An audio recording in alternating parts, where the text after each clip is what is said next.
Okay, so what we have here is a 1952 Schwinn straight bar.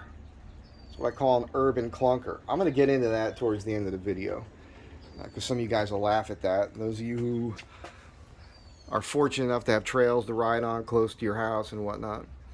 But I'll explain it. It'll make sense. The frame was given to me. It was busted.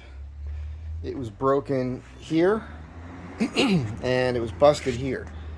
And I brought it over to my buddy Chad at Mr. Tick Bicycle Products, and he did a bang-up job of brazing all that. I did a rattle can paint on this. It's a Rust-Oleum 2X. It's got the primer in the paint. I did get a couple runs. There's one little one here, and there's one on the frame here. It's not terrible. I cleaned this frame up. It was pitted. I got it down to the metal and got rid of the pitting. I'm shocked at how well it turned out.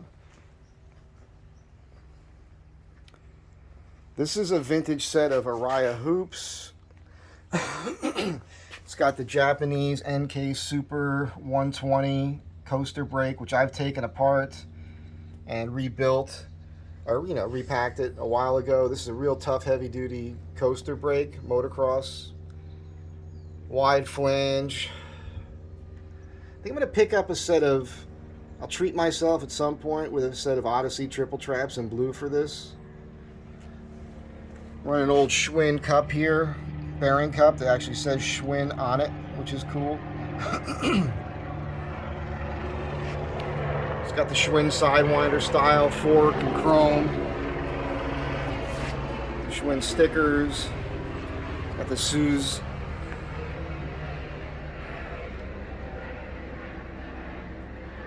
hub here. See the Araya 7X hoops. An old Diacomp faded blue caliper brake. Always want to run those cool stop pads. The tire's a 2.3. Oh no, it's a 2.4. Tires are these DMR motos. Really like this tire. Overinflated a little bit. You actually get some speed on the street. Running a vintage set of Hunt Wild grips. They are remanufacturing this grip now, so you can buy them again, but these are original from about 1979, 1980. Mountain bike lever. Got a Schwinn 4-bolt stem here. A little beat up. I got a good deal on that because somebody whacked it with a hammer. An old B72 Brooks saddle. It's nice to run a rag in here. It doesn't have a kickstand, so you want to flip it over, and it's nice to put a little pad under the seat so you don't scratch it up. Excuse me.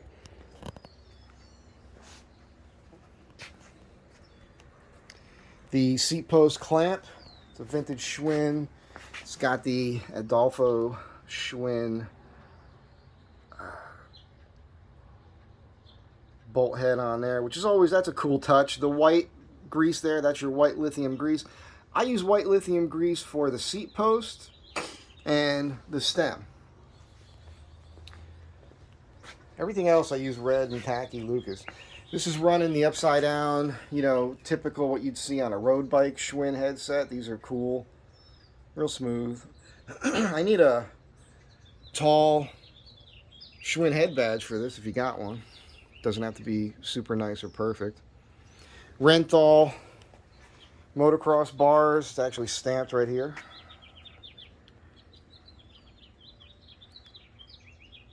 '81 may mean it's from 1981, which is pretty cool, as some of these parts are from that era. I'm going to talk about the gearing for you real quick. I'm currently running a 46 up front with a 16 rear. And, let's get into this here. Hang on a sec. Okay, so on the gearing, Schwinn typically, when you look at the older bikes, it's different because, especially with skip tube, the sprockets are larger and it's kind of hard to figure it out. But typically, a men's frame, right, where it's got a top tube on it. Let's talk about like maybe from the 60s through the 80s when they dissolved. typically what you see is it's got a 46 up front and an 18 on the rear. The girls' frames, right, the step-through frames, typically have a 46 up front and a 19 on the rear. So, now I know this because I've literally stripped down hundreds of Schwinns. Hundreds, it's not an exaggeration. And that's what I find. Now, people who are big-time clunkers, single-gear clunkers, they're going to run a larger sprocket on the rear for a lot of different reasons. And mainly it's just, hey, you're going to go through some sand or gravel, or there's some hills you got to climb, you're off-road, just makes life easier. And that makes sense. I'm in the city, so I want to go faster. I'm mostly on pavement. And when I say urban clunker, yeah, you clunk in the city. Yesterday I was trying to get home, and there was too much traffic in front of me. Cars were trying to get in the right lane to get around people. I couldn't get up there, so I had to go up on the sidewalk, ride those parkways, those spaces, usually of grass between the sidewalk and the road. Bunny hopping stuff, just getting around, getting through cars, so I can get up to the light so I can take off. So you can get pretty radical in the street. The guys I sometimes ride with at the beach, they tend to run a 44 up front and like an 18 or so on the rear. It's like girl gearing to me, because you can't get out of your own way. You can't go super fast with that gearing. But they're doing it because they like to do a lot of BMX stuff. A lot of those guys are really good at riding and pulling wheelies and all that. So that gearing will make it easier for you. And that's how it works. So it's really like if you're going to go with a 46 up front, which is a standard Schwinn sprocket size and pretty standard for the time period, you know, the bigger you go back here, the easier it is to pedal and deal with rough terrain, hills, that sort of thing. That's just how it works. You can go smaller here and keep going smaller there. You can go smaller here and go bigger there. There's a 1-to-1 ratio thing. There's all these things to know about, but it's just a common sense sort of thing. Anyhow, I run a 46-16. As I was saying, I run a 46-16 typically for the street. I like that. You got to get up out of the saddle when you're going up a hill, but it's fine. The trick is, if you're going to run a smaller rear sprocket, is to run a longer crank arm. Typically, the Schwinns came with a 165 millimeter crank arm, and if you're going to run smaller than an 18 on the rear with a 46 front, you want to increase the length of the crank arm, because that's a bitch. It makes your life way more difficult than it needs to be. So if you want to go faster, a little more speed, get yourself a longer crank arm. And the thing is when you're, excuse me, when you're pedaling on the street and you hit a hill, you basically, you get up out of the saddle, and it's one of those things where you don't want to think about it as pedaling harder. You just get up out of the saddle and it's just gravity. You just lift your leg and drop it. Lift your leg and drop it. And the weight of your body is what's pushing that crank arm down. And the extra leverage from that crank arm is going to get you moving.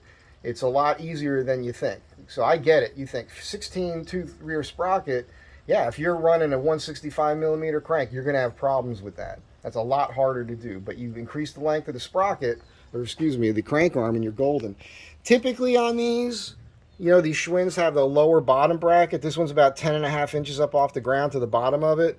You normally a 170 millimeter crank arm, if you could find one of those, that's kind of what you want to go with. I tend to find 175s more. They're just, what's more common, which makes sense. BMX style cranks.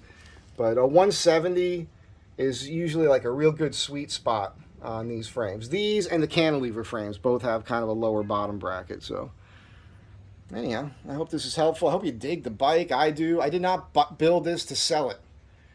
This is going to be, I plan on it being a personal whip for myself.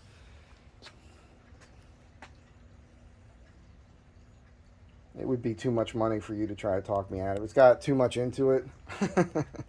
And I need a cool bike. I'm going through the stable here. I'm going to end up with probably 4 decent cruisers. I'll have this, my blue cantilever that I bought from my hometown, my Worksman. I got my pre-war over at Chad's house now, getting some framework done to it. And I think that'll be good for me. I hope. I've got more than that, obviously. But I need to move some bikes, so.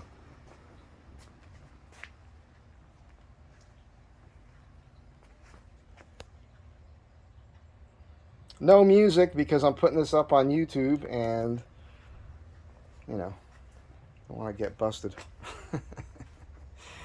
Very cool bike. Man, it rode great on the way over here today. Today was a shakedown ride. So anyhow, hope you dig on it. Have a good day. Be good to one another. Build your own clunker. And now you understand the gearing a little bit more.